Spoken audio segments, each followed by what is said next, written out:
Vamos lá, galera. Essa é a nossa aula. Vocês pediram para eu gravar uma aula somente já objetiva, explicando. Hoje nós vamos falar sobre a nossa continuação da playlist, certo? Vou ver se tá tudo ok aqui com o OBS. Aparentemente sim.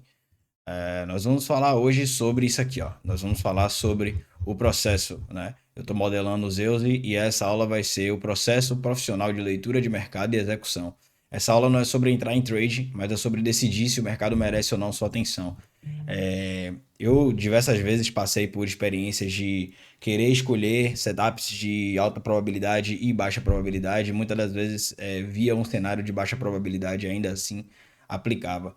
Essa semana eu tive até uma experiência, não operei, claro, tô de férias, eu nunca me dou férias e aproveitei esse final de ano que a galera deu uma parada, eu também dei uma descansada também, psicologicamente isso é bom, ficar um pouco fora dos gráficos para voltar com tudo, né, interessante. E uma das coisas que eu quero mencionar aqui para vocês é justamente a questão do DOL, né, do Drawn Liquidity, iniciar essa aula já falando sobre o DOL, porque a gente tem que entender que o trader consistente ele não começa o dia perguntando onde eu entro, e sim se esse ambiente vai dar vantagem estatística ou não, né? Porque é uma das coisas que a gente trabalha muito seriamente aqui dentro da mentoria. E o profissional ele tem sempre que pensar, não é aonde eu entro, é se o ambiente ele é propício àquela entrada ou não. Vamos falar sobre esse fim de ano, certo? Vamos falar sobre essa entrega de preço, onde a gente pode ver aqui, ó, o 22 de dezembro, ele teve a mínima perdida no Nasdaq e não teve essa mínima perdida no S&P, certo? Por aqui a gente já tira o SMT de alta, né? E a gente está falando aqui do dia 22 foi segunda-feira. Então, na segunda-feira para terça, nós tivemos a limpeza da liquidez, certo? Essa limpeza da liquidez, ela acaba configurando um wiki template que se chama Tuesday Low of the Week, certo? A gente pode estudar depois, mais para frente, os perfis, né, semanais, enfim. Mas eu quero falar sobre DOL e eu quero falar sobre os setups de alta probabilidade, que esse é o foco da aula, mas a gente vai falar muito sobre o processo até chegar lá, beleza? Então, a partir desse novo cenário, né, que a gente viu se entregar, pô, imagine, a gente estava monitorando aqui o semanal, né? E esse semanal a gente via que existiam alguns pontos que o preço poderia respeitar e reverter, a exemplo desse IFVG, que uma hora foi sustentado para pegar liquidez, né? Inclusive a gente sabe o porquê, o motivo, né? O mensal ele acabou recuperando aqui o opening, se eu não me engano foi no S&P, né? Então a gente viu ele recuperar o opening de setembro, né? Então S&P buscou o opening de setembro, enquanto Nasdaq não conseguiu pegar esse mesmo opening, certo? Então a gente já tem uma divergência de tempo e preço, né? Porque o preço não foi entregue no mês de setembro, no início do mês de setembro. E aí com isso a gente pode ver que já há divergências, né? E o preço ele recua bastante nesse mês de novembro, né? Ele fecha em doji no mês de novembro e obviamente o mês de dezembro ele ia pegar o próximo DOL, que seria a máxima, né? Na verdade, no caso do S&P. E com isso a gente já mudaria todo o cenário interno da entrega do preço para levar o preço mais para cima. Por que eu estou mencionando isso tudo? Porque aqui a gente já fala de seleção de ambiente, né? Por que seleção de ambiente? Reparem que o DOL mais recente dessa entrega do preço é esse Fair Value Gap, certo? Depois do Fair Value Gap tem a limpeza da liquidez, tem aqui a chegada no opening, tem a limpeza da mínima aqui, que foi a limpeza houve nos dois ativos, certo? Então nós tivemos essa limpeza nos dois ativos, não foi em um só, não teve divergência dessa mínima para essa mínima aqui, mas teve divergência do opening, né? E aí com isso o preço acaba fazendo esse candle e logo depois ele faz um grande candle semanal que acaba causando um displacement, porém sem Fair Value Gap, né? A gente gosta muito de confirmar com o Fair Value Gap, porém nós temos aqui o IFVG. Esse IFVG até então está sendo respeitado, ou seja, nessa semana posterior, né, na primeira semana de dezembro, a gente poderia até esperar por vendas, né? Só que aqui teve uma questão muito interessante, aqui a gente já trata de alta probabilidade. O que é que eu vejo aqui? Eu tinha mencionado, eu não lembro em que aula foi agora, não sei se foi a aula de psicologia que eu falei sobre a entrega do preço, mas eu mencionei o fechamento desse body, né, acima do IFVG. E aí fica aquela questão, como é que o body fecha acima do IFVG e eu não vou começar a monitorar por compras? Obviamente, quando ele fecha acima, ele quer dizer que não está respeitando e agora eu tenho que olhar os PD arrays contrário ao order flow antigo, ou seja, se a gente estava em order flow de venda, nós iremos passar a procurar por compras, porque se você reparar, ele fez a entrega que ele queria, né? Ele pegou aqui a mínima e aí acabou levando o preço mais para cima. Body do candle rompe na primeira semana de dezembro e respeita o IFVG para alta. Perceba que na semana posterior, se a gente está falando ainda do gráfico semanal, o body do candle fecha dentro e retesta ao B, certo? Se a gente pegar a order block, a gente vai ver que o preço chega até nos 50% dela. Só que eu quero falar de range agora, tá? Antes desse movimento semanal aqui, para pegar esse doll, eu quero falar sobre essa range trabalhada. Eu mencionei essa range trabalhada também, agora foi na aula técnica, tenho certeza que foi na aula técnica. Por quê? A gente destrinchou muito isso aqui, né? A gente sabia que o Nasdaq fez essa mínima com essas máximas, beleza, ainda tem aqui máximas iguais. E aí, dentro dessa range, dentro desse framework, dessa estrutura, nós temos que buscar entender qual será o próximo PD Array que ele vai respeitar para pegar o próximo doll. Deixa eu só apagar tudo aqui para deixar bem clean, mais clean possível. Já sabemos que o body do candle respeitou o IFVG aqui, agora eu só quero focar na estrutura, beleza? Máximas iguais lá no Nasdaq, S&P ainda já capturou a liquidez, que é a mesma liquidez, né? A liquidez de 8 de dezembro. E aí fica o questionamento. Eu sempre menciono que o Core Content ele é o essencial, né? O nome já diz, Core Content. Ele é o essencial para você entender sobre a entrega do preço. E o Michael ele cita muito essa questão da range ser respeitada no 50%. Só que para isso a gente tem que usar algum ponto de suporte, certo? Só que nós vamos procurar ver que existem vários pontos de suporte aqui, beleza? A gente já consegue entender que aqui foi uma acumulação, manipulação e distribuição, certo? Apesar do preço levar com muita agressividade, eu gostei desse movimento aqui, onde o body fecha abaixo, né, e leva o preço para discount. Mas a gente está em order flow a longo prazo extremamente bullish ainda, ou seja, todas as vezes que o preço ele quebrar uma estrutura ou ele fizer uma máxima e mínima para o outro lado, nós vamos monitorar tanto a compra, né, quanto a venda, que seria essa range aqui. Só que aqui a gente vai voltar para o estudo. Qual é o estudo? Ó, trader consistente não começa o dia perguntando onde eu entro. Ele começa perguntando: esse ambiente me dá vantagem estatística? E aí vem a seleção do ambiente, o primeiro filtro. Antes de qualquer gráfico, qualquer setup ou qualquer candle, existe uma decisão mais importante. Hoje é um dia operável ou não? Aqui entra a seleção do ambiente. Ambiente não é preço andando ou parado. Ambiente é contexto, mais liquidez, mais comportamento intermarket, mais tempo. Vamos voltar para o estudo.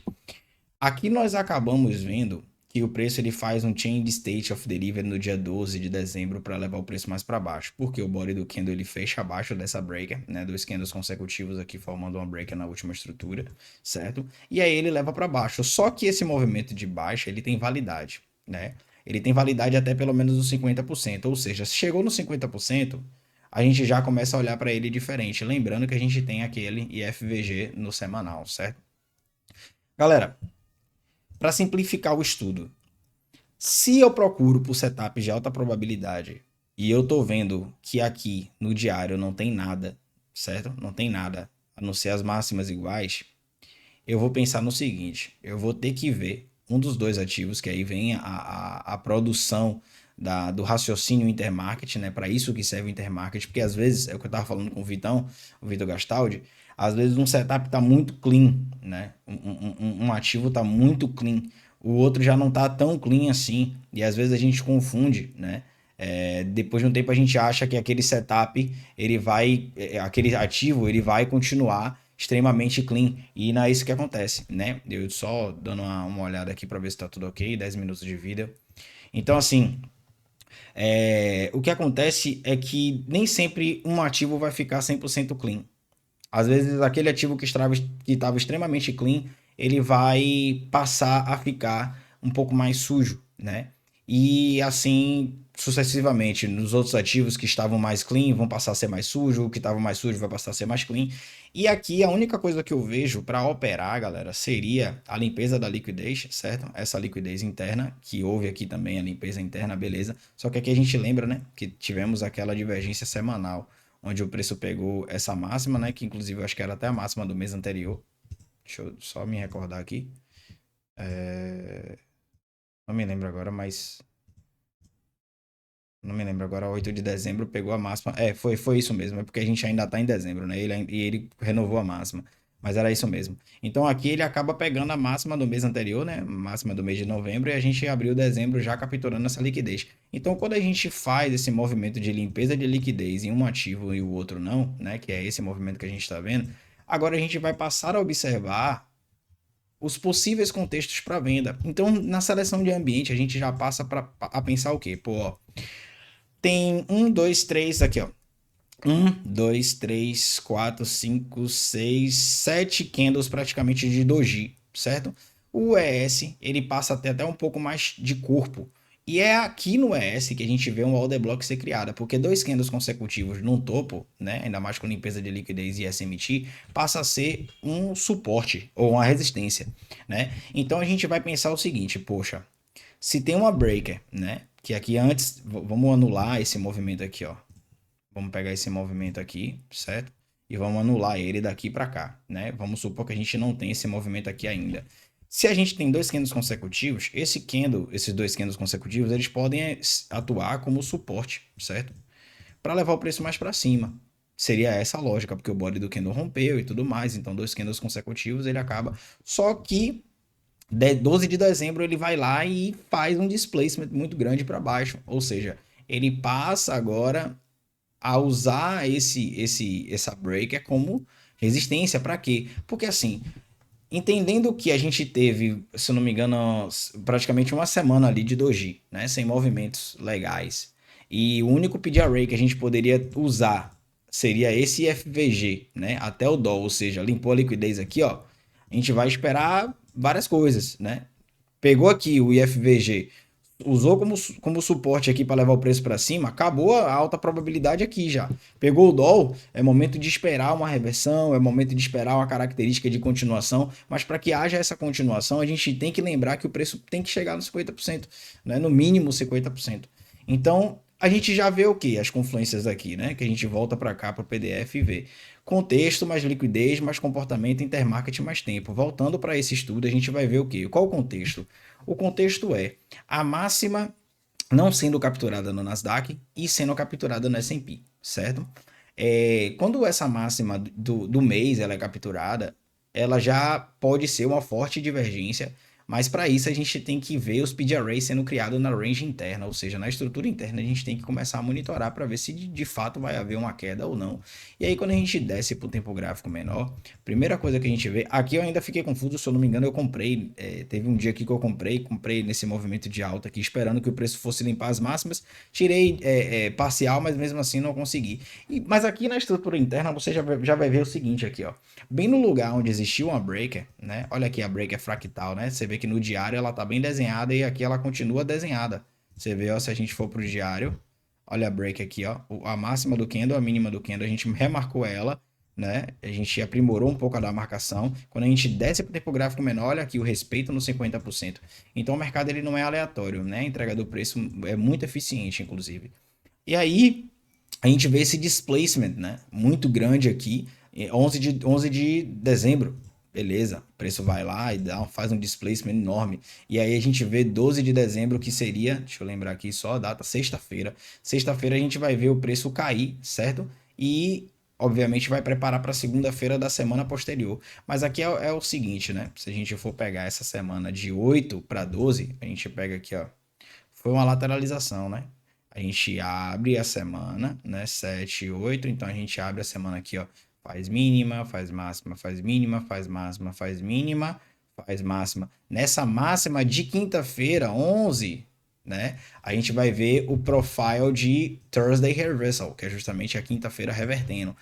E nessa quinta-feira revertendo, a gente vai ver também um, entre aspas, TGIF, que a gente sabe que não foi aquele TGIF, porque o preço nem fechou né? Nem chegou a fazer um movimento bom bullish, mas ele começa a apresentar pedir raise na range interna. E aqui a gente já usa a breaker de tempo gráfico maior para as vendas, mas quando? Na segunda-feira.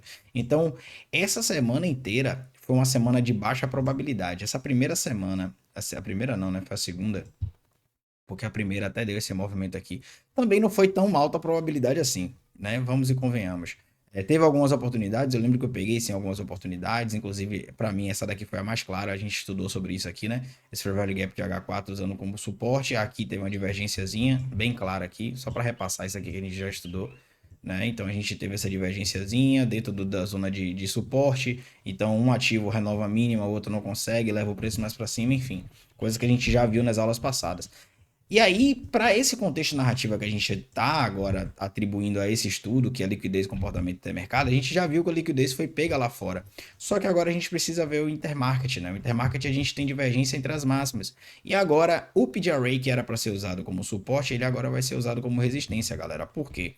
Porque lá no tempo gráfico maior, não sei se vocês lembram, no ES, a gente viu o body do candle fechar abaixo da breaker.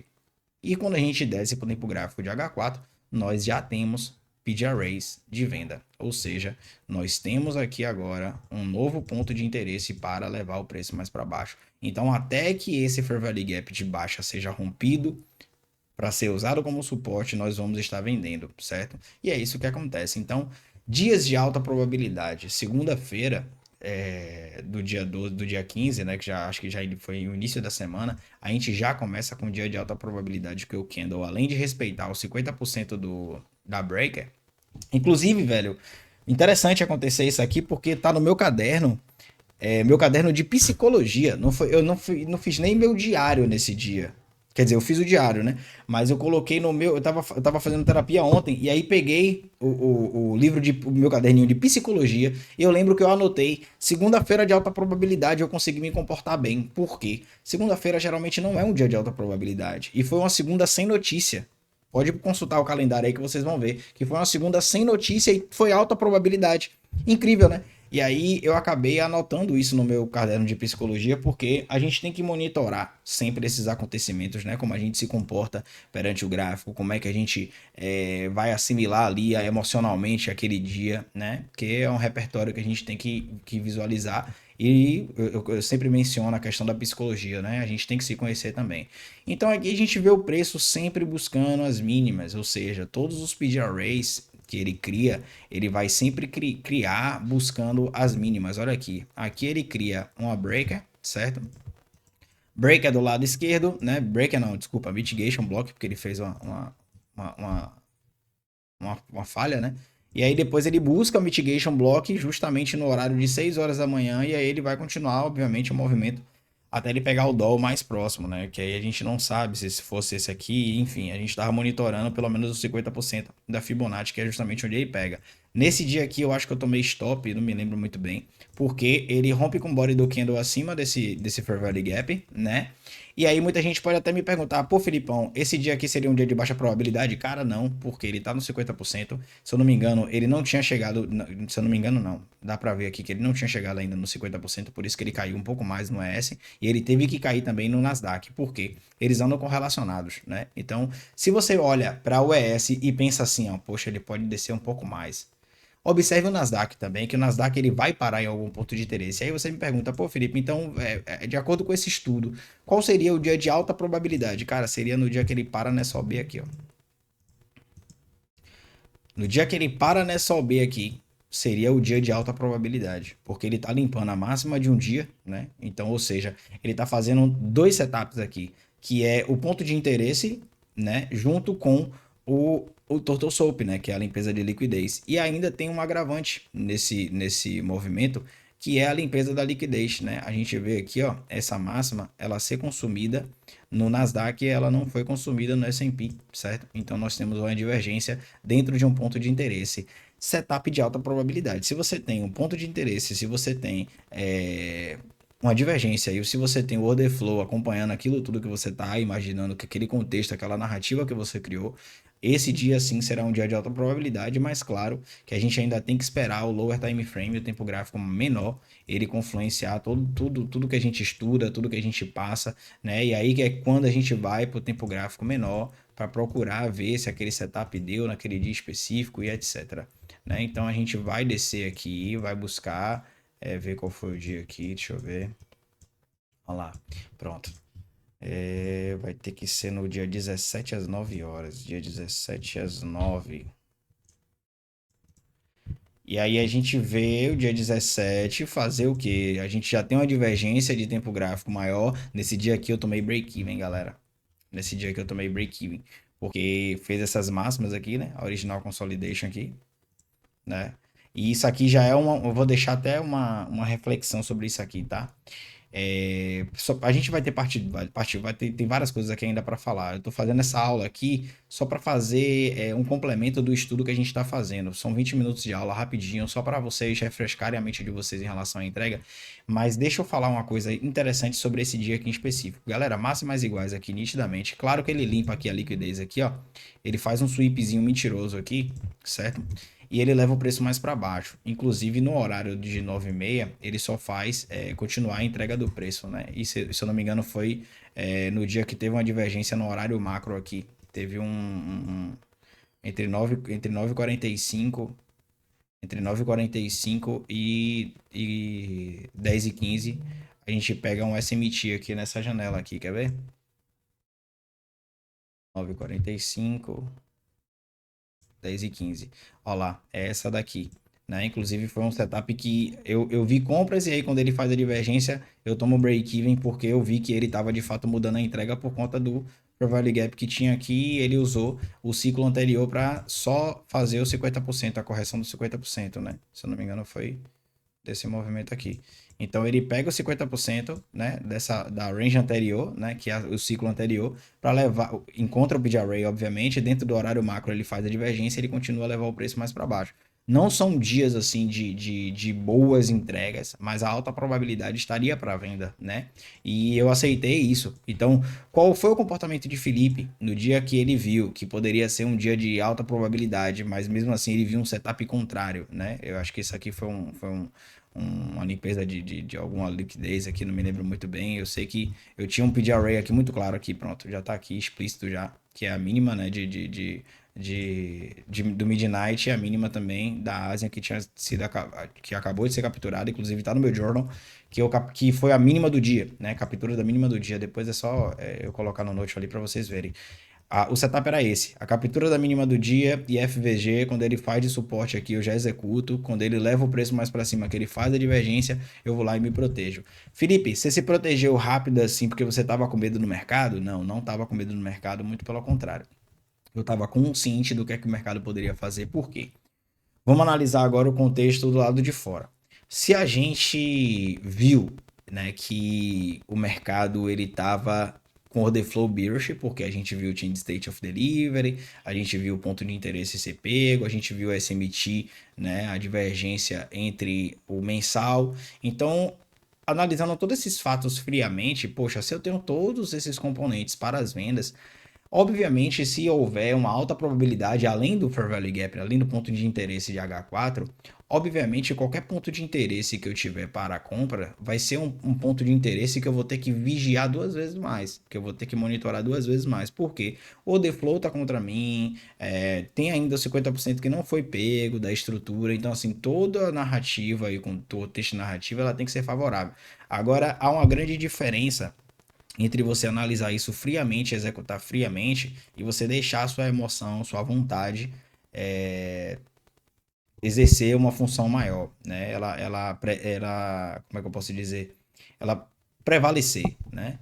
Então, se você deixa ela prevalecer, obviamente você vai sair um pouco do racional e vai executar uma operação emocional. Como assim, Felipe? Poxa, velho, simples. Você tá vendo o order flow bearish, você tá vendo o change state of delivery bearish, você tá vendo a alta probabilidade de venda, e aí você vê um possível cenário de compras, né? Beleza. Só que aí você olha para o cenário e você vê uma divergência contra você no lower time frame, ou seja, no time frame menor. Cara, se eu tô monitorando tudo e eu tô percebendo que o mercado tá contra mim, mas tem um ponto que eu posso comprar, eu tenho duas opções. Eu não entro ou eu entro com risco bem reduzido, que foi o meu caso. Agora tá 150 ali, mas minha trava tava em US$ 100 e eu só tava usando 50 por operação quando dava. Ou seja, bateu o checklist 100% ao invés de executar com US$ 100 o risco inteiro, eu entrava só com US$ 50 para fazer 150 a 200. Por quê? Por causa da probabilidade contra. Então, se tivesse ao meu favor, talvez eu usasse os 100, né? Pegava um para 3, um para 4, enfim, US$ 400 em uma conta, tem três contas ali. Então, acabo pegando ali em cada uma US$ 1.200. Então, um dia só US$ 1.200 está perfeito, né? Mas como está contra, né? Como está o cenário todo favorável à venda e eu vi uma oportunidade de compra, entrei com US$ 50, porque se eu dou take, seria US$ 450 em três contas, mais ou menos, né? Eu ia pegar um para três, um para quatro, a depender de US$ 200 em cada, mas eu vou botar um cenário de US$ 150. Então, eu teria um risco, e se eu perdesse ia ser só 150, né? Então ia ser muito pouco para o que eu arrisco. Já nos dias de alta probabilidade, eu iria pegar 150 cheio, eu ia fazer um para 3, ia ser 450 em cada conta. Ou seja, em uma conta só, eu ia suprir duas vezes mais aquele take que eu dei de baixa probabilidade, se eu tivesse dado take. Mas como o stop foi pequeno também, melhor ainda para meu capital psicológico, porque eu preservo um pouco do meu capital psicológico e aí acabo não me expondo tanto. Beleza? Então, galera, esse é o vídeo de Natal e Ano Novo, né? A gente tem aí 26 minutos de aula. É uma aula que eu fiz a parte um, é a parte um do processo, né? Esse é uma aula que o Zeus ele tem como processo e a gente, claro, não vai usar os exemplos que o Zeus usou nas aulas, porque o objetivo da mentoria é fazer com o mercado atual com minha leitura, né? Porque aí meu aluno, meu mentorado, ele vai saber identificar no gráfico dele todos os padrões que o mercado fez ali, ajudando a gente a entender um pouco mais da minha leitura e aplicando essa leitura. Por isso que muitos alunos eles conseguem dentro da mentoria aplicar o mesmo setup que eu aplico. Por quê? Porque é a mesma visão. Então, às vezes eu vou no grupo, quando eu vou no grupo tem dois, três, quatro alunos na mesma entrada que eu e isso é muito gratificante porque mostra que eu estou passando a visão que é necessária para a gente ser lucrativo, beleza? Então, Feliz Natal, Feliz Ano Novo para vocês, tá? Vamos retomar a partir da semana que vem, beleza? Estamos aqui no dia 27 sabadão, né? E aí nós vamos ter... Pô, eu tô querendo fazer um laboratório, né? No domingo, eu tô com uma vontade, apesar de ser uma semana não tão boa. Mas a gente pode ter a segunda de psicologia, dar uma folga e volta lá pro dia 2, 3, já retoma tudo de novo, os estudos dos trabalhos, beleza? Deus abençoe vocês. Tamo junto e é nóis.